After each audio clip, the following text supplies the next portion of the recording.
Here we go. Some claps are happening right here for the first ever Songwriting for Guitar After Hours podcast. Here we are, live on YouTube. So if it seems like I'm figuring things out, if it seems like I'm finding my way around, it's because I don't really do lives. But for some reason, I've decided, you know what? We're now going to do a Songwriting for Guitar After Hours podcast. And if you're here, maybe you found a way here, or maybe you listen to my podcast. Who knows? So this is going to be a fun journey because my podcast, the Songwriting for Guitar podcast, is coming up to 100 episodes. And over the course of that time, when you start a podcast, you have reasons why you're doing it. It's not because for fame and glory, because it's tough starting a podcast from the ground up. It's basically like, trying to light a candle in the rain. It's an uphill battle, but here we are approaching 100 episodes. You do it because you have a message. There are things you want to talk about.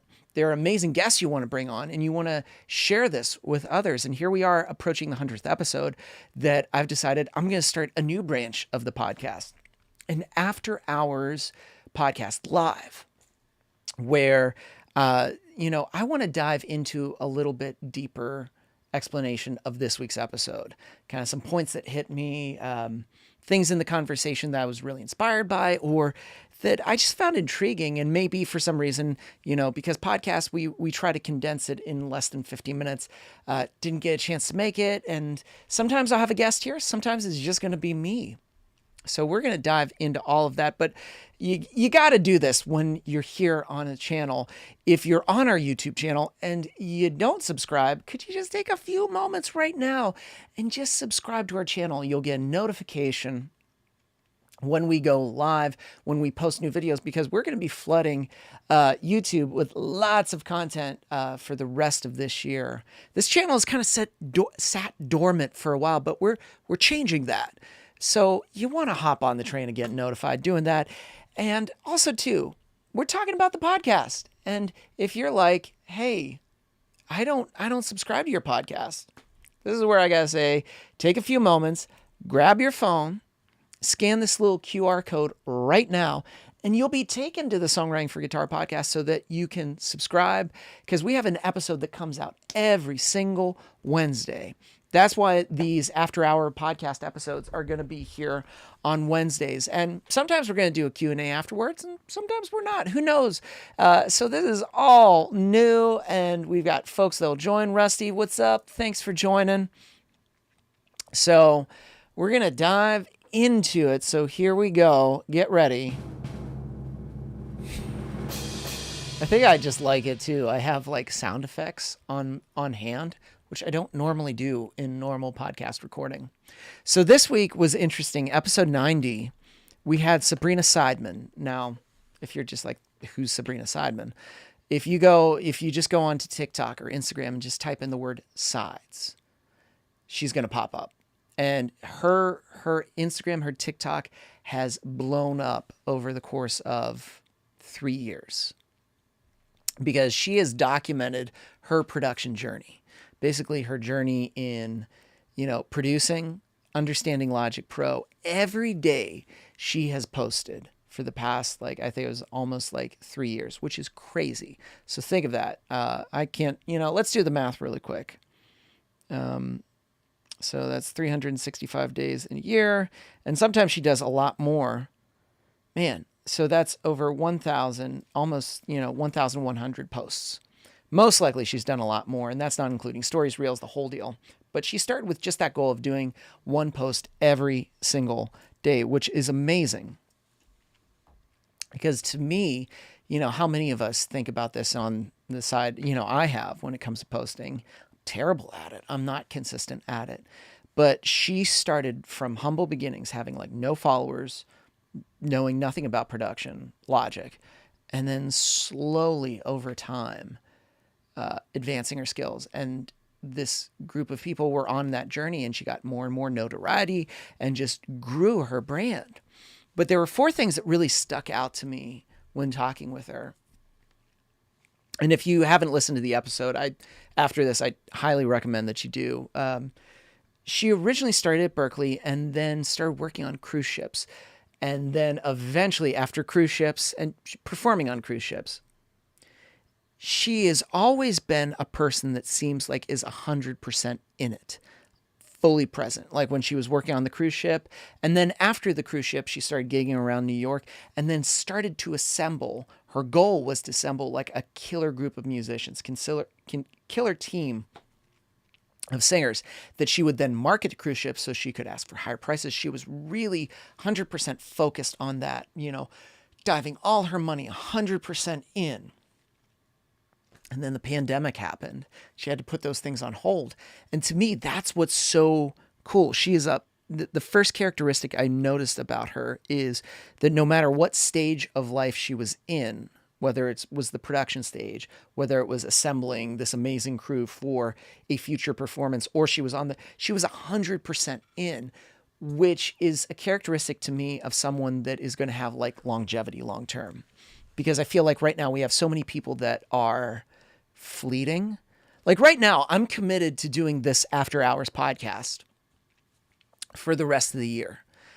I just know that it's going to take time to build this up because it's a different, branch, right? Like right now, depending on when you watch this, there's going to probably be very little views because if you're trying to get like everything in the first couple of tries, you're not 100% in it.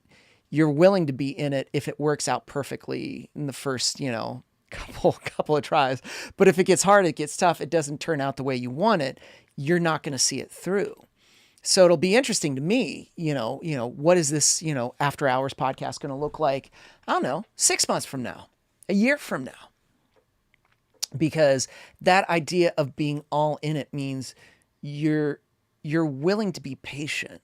You're willing, and that's what was funny. I asked her that question: "Are you willing to be patient?" And she said, "No." There's a lot of times I'm not patient, but just her commitment to just being 100% all in. So here I am being like this. This is something I'm 100% all in right now, and that led to the second thing that I thought was really cool. That she's not worried when things don't work out. This is the pivot. And I think for me, this has been my word this year is she's been willing to adjust, fix, do whatever it takes. And those that have long-term success, especially in music, are willing to fix things. They're okay with it not being perfect. To show her documenting the production journey from beginning to end, especially in the early days, because if you do production at the beginning, it's messy. It is not perfect. And a lot of people don't like to show things when it's in its infancy. They like to show it later on. Like for songwriters, they hate showing, raw things early on. They want to show you the perfect demo. They want to show you the perfect thing because they want you to think that they get it, that it was always like that. They don't want to show you the messiness. But sharing the messiness, sharing that it's not working out, that it's not okay, that, I don't fully get it. To share that vulnerability is, I think, a great way to build trust.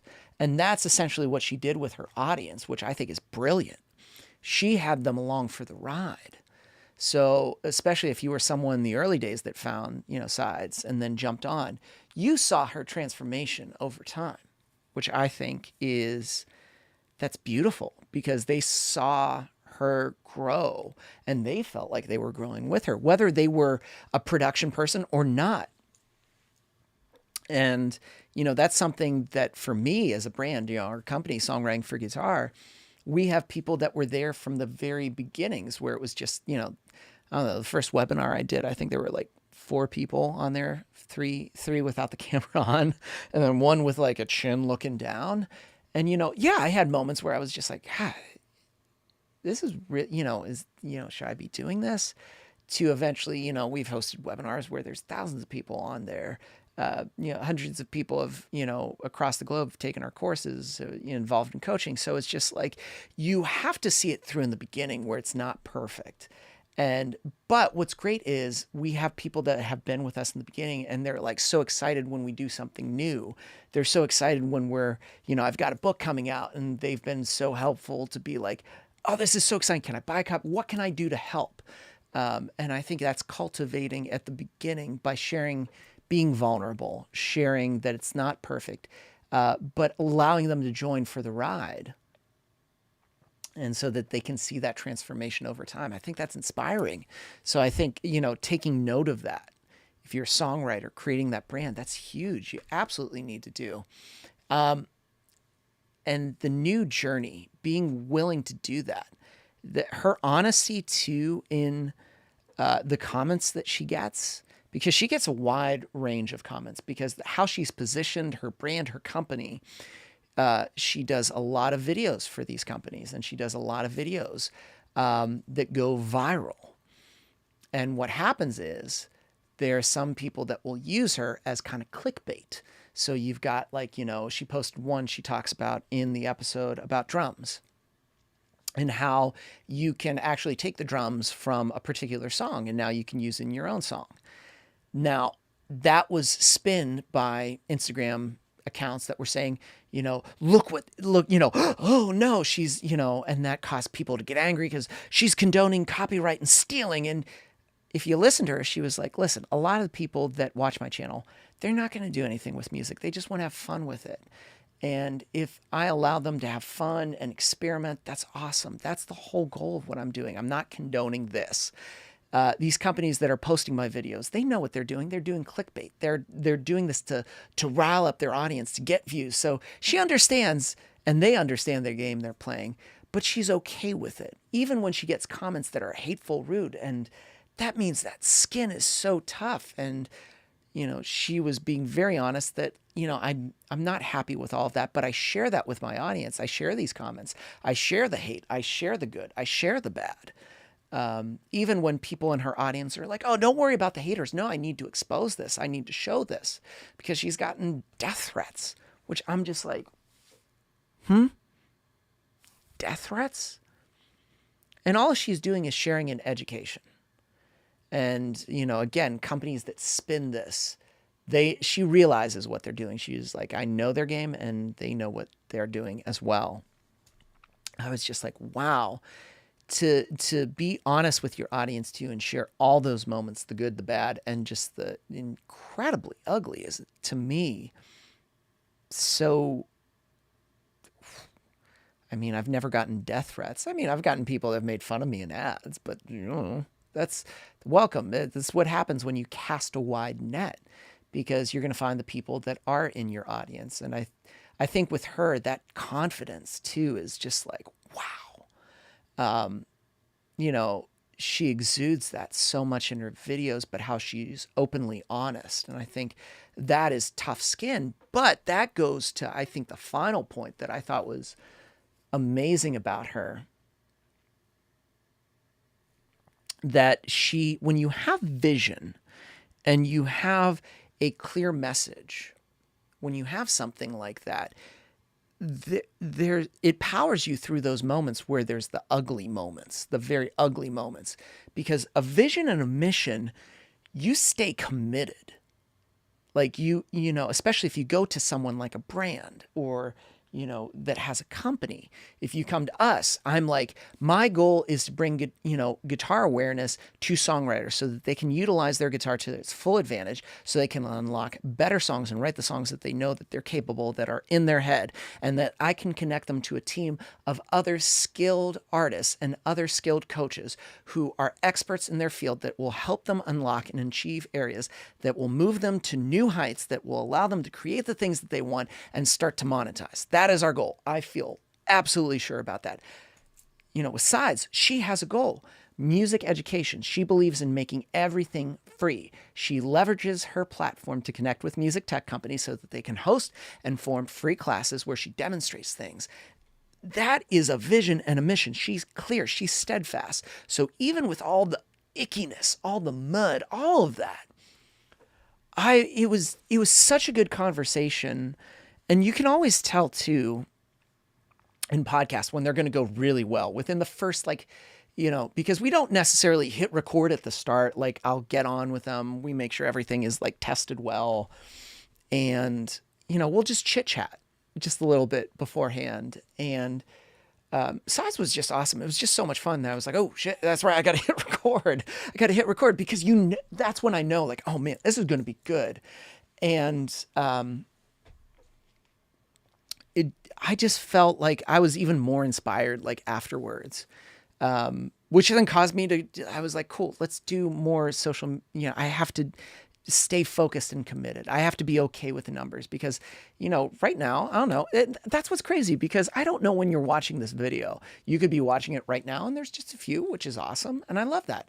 Or you could be watching this a year ago and be like, wow, I'll say, like, right now we have 525 subscribers on YouTube. I don't know what that's going to look like in a year. Maybe, for all I know, in a year, it's going to be like a hell of a lot more. Let's say 5,000. You're going to be like, whoa, Mike was posting this a year. What happened? When you commit to something and you're steadfast and you are focused, that's what I got from, Sides. I was like, cool, let's do this. She inspired me to start doing this. And that's what I love about the podcast, is because every episode that I have somebody on, they just spark something. I love talking with other creatives. And the 100, plus, soon to be 100 episodes, we had an amazing amount of folks, creatives, producers, artists, known, unknown, big, small, all over the place, from, people like Frank Turner to Weird Al's guitarist Jim West to legendary, punk rocker, punk guitarist, Stephen Egerton. We've had Jared Reddick from Bowling for Soup. That we've had people like Sides. We've had my friend Clint. We've had our own coaches like Josh Doyle, Madeline Finn, Lainey Dione, a wide array of people, because when I feel I talk to creatives, I get super excited. You'll notice too, if you listen to podcasts, my voice sometimes goes up a little bit.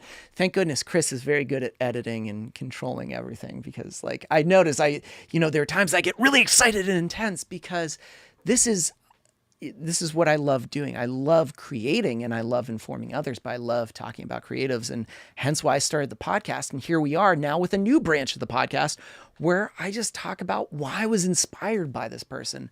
And I think Sides just, was an extra shot of espresso, the fire under my butt to push more. That, yes, we do a lot on this side, but you know what? It was exposing, I'm not going to do that. And I could either do two things. And I think this is what we do. We can either run away from it and ignore it, but it's hard to ignore, or run towards it and be like, cool, let's do it. So here we are, the first episode of the Songwriting for Guitar podcast, the After Hours podcast.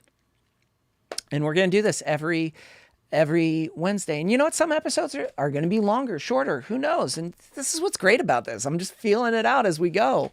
And so this was episode, I guess, the introduction episode. And so if you don't know, I got a podcast. And if you haven't yet, just take this little QR code, this little thing, and if you scan it, it's going to take you to the podcast. We've got 90 episodes right now. We'll have another episode coming out next week. And then I'll be here talking about giving kind of like an episode recap, my thoughts about it. So make sure you subscribe.